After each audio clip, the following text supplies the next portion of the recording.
your founder of Private Money Pro and the creator of the Private Money Process, the most extensive step-by-step process to teach you how to raise private money for your real estate deals. And I want to share with you today just a couple of things here, the do's and don'ts of real estate, things that I wish I would have known when I was starting out, because it was difficult for me when I started out. I didn't have any money. I didn't really know what to do specifically. It wasn't taught, line upon line, precept upon precept on how to do this. So if I can give you some do's and give you some don'ts, I think it will really serve you in helping you raise private money. So with that, the first thing I would absolutely encourage you to do, 100%.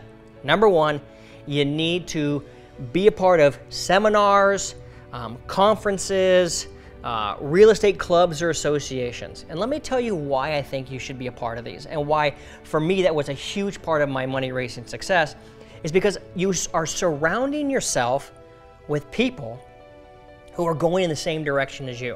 It's one person is one thing, but a whole army is a movement, if you follow what I'm saying. And you'll see that there are people there that you can benefit and bless, and they can benefit and bless you in return. They may have a lot of money, but not a lot of time. You may have a lot of time, but not a lot of money, and that will cause you guys to really work well together. And they need you like you need them, and so it causes a great joint venture type situation. Another do that I would highly, highly recommend is that you are always continuing your education. You're always sharpening your skills on what you know about your topic and you know about real estate. Okay, so the more intelligent you talk about, the more you really understand the terms, the terminology, and the phrasing and stuff like that, the more intelligent you sound, the more attractive you're going to sound to a person with money who will want to invest in your deal. So that way you sound better when you're meeting with those people in seminars and conferences. So that way they go, yeah, I like this guy, I like this gal. They're well spoken, they know what they're talking about. And that's why I always encourage, hands down, myself included, I'm always continually educating myself to make sure that I know what I'm talking about and that I sound intelligent when I come across. Now, that's the good news. Let's talk about the bad news, or the things that we don't want to do. The things you don't want to do is you don't want to be that person that harangues and is always pushing your deals down people's throat if they've said they don't want to be a part of it.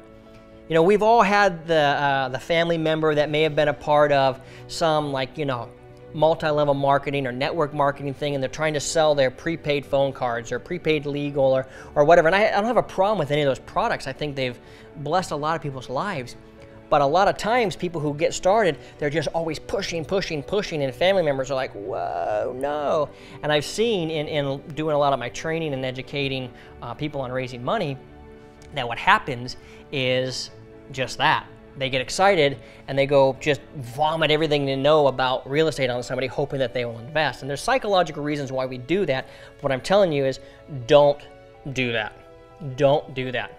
And the second thing I tell you that you should absolutely not do, that is really key, is you don't want to limit your mindset. You don't want to limit your belief system and how much money you can raise. Now, did I know I could be the guy that raises $45 million over 7 years?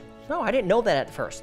But I didn't limit my ceiling. I didn't put a ceiling or a lever that says I can, or a layer that says I can only go to this far. Hey, believe in yourself. Don't limit, put yourself in a box. Don't limit how much money you can raise. I think you would surprise yourself. I know I surprised myself, and I know a lot of students under me have surprised themselves and how much money they can raise. So don't limit your belief. Dream big. A mentor of mine says it like this. He says, you might have a small business, but don't have a small mind. Just because you have a small business, don't be small-minded about your business. Allow it to grow. So if I was to give somebody my do's and don'ts, that's what they would be.